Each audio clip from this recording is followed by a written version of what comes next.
I love the term well-defined leader, but a lot of times people ask me, what do you mean by that? So let's start with a snapshot of what is meant by well-defined leader. A leader that is well-defined has a deep understanding of themselves, is self-differentiated, is non-anxious, is persistent and consistent, all while willing to be open and vulnerable. Sounds good, right? Let's talk about how we can get you there. There are two things all well-defined leaders clearly understand about themselves: their unique purpose and their individual principles. I believe each one of us is uniquely made and for a unique purpose, your North Star, if you will. Once that purpose is understood, then we must possess individual principles that guide how we will fulfill it. As simple as this sounds and as clear as it will seem from the other side, there can be a fair amount of heavy lifting involved in getting there. To be clear, when I say your unique purpose, I'm not referring to just your work purpose per se. I'm talking about your life purpose. What was I made or shaped to do? What brings energy to our lives versus drains it? What gets us out of bed each morning? This is what I mean by purpose. If you've pondered these questions before, good for you. But if not, and it feels maybe a bit too existential for you, hang in there. It'll be worth it. Once you understand your unique purpose in its broad sense, then you can tie it back to how it plays out professionally in your organizational life. I'm convinced that a leader will have their greatest impact when they fully know who they are and why they do what they do.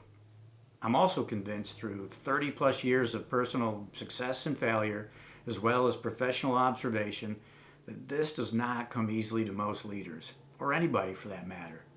I encourage you to be intentional about developing your purpose. Don't be afraid if it doesn't snap into place right away. For some it will, for others it could take months or even years. Personally, mine slowly but surely evolved over the course of a decade. Time helps us fine-tune it. The second thing all well-defined leaders understand about themselves is their individual principles. Our principles are what define us and declare what others can expect from us. Principles should represent how we behave and how we interact with others. It's more about actions as compared to values, which tend to represent more of what we believe. But if you prefer to call these core values, that's fine. The key is that you have them. The main point is that in combination with your unique purpose, your individual principles should differentiate you from everybody else. Developing these principles can be both a paradigm-shifting and liberating experience. Principles are the underpinnings of each individual, the foundations for our behavior and our standards of conduct, regardless of the situation or vocation.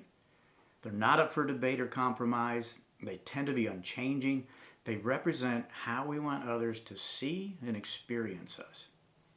When I coach individuals, my recommendation is they focus on 3 to 5 clear, concise principles.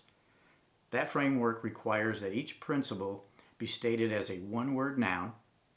Each principle then gets a written description. And I want to be clear here, a description, not a definition, more of what it looks like than what it is. And then I ask them to provide a short list of both mindset examples and observable behaviors that correspond with each principle. So let's walk through an example. One principle might be the word courage, and a description could be confronting and overcoming challenges while acting with integrity. Examples of mindsets could sound something like, I will have resolve with humility, and another could be, I believe conflict can be healthy and helpful. So from there, some behaviors we want to see in ourselves could be, I take calculated risks, or I engage in conflict in a healthy manner. The behavior should always be observable and measurable, meaning that either I or others can identify when the behavior occurs and assess how well it lined up with expectations. The existence of a clearly understood unique purpose and a strong individual set of principles is the foundation for becoming a well-defined leader. Not only will you experience greater meaning in your life and work, but you'll also now be positioned to bring greater meaning to your organizations. You can expect to experience fewer peaks and valleys. You'll feel less stress and anxiety because you have a clearer picture of exactly who you are. Outside stimuli won't have the same effect on you. You'll be more comfortable making decisions and taking risks, all because you're better grounded in your purpose and your principles. If that sounds like you today, congratulations, you're a well-defined leader. If not, give me a call and we can help you get there. Be well.